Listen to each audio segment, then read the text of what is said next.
যুদ্ধবিরতির জন্য কখনো অনুরোধ জানায়নি পাকিস্তান।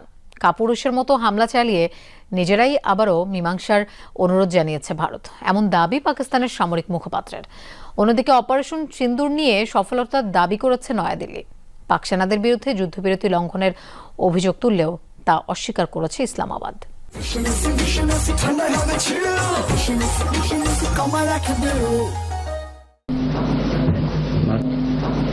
রোববার যুদ্ধবিরতি পরবর্তী পরিস্থিতি নিয়ে ব্রিফিং করে ভারত পাকিস্তান দুই দেশই। এতে আবারও পাল্টাপাল্টি শর্ত লঙ্ঘনের অভিযোগ তোলে দুই প্রতিবেশী। ইসলামাবাদের দাবি, পাকিস্তানের সেনারা যুদ্ধবিরতি লঙ্ঘন করেনি, কেউ তা অমান্যের চেষ্টা করলে কঠোর পদক্ষেপ নেওয়া হবে বলেও জানায়। সেনাবাহিনীর মুখপাত্র হিসেবে 200% নিশ্চয়তা দিয়ে বলতে পারি যে আমাদের সেনারা এলওসিতে যুদ্ধবিরতি মেনে চলছে।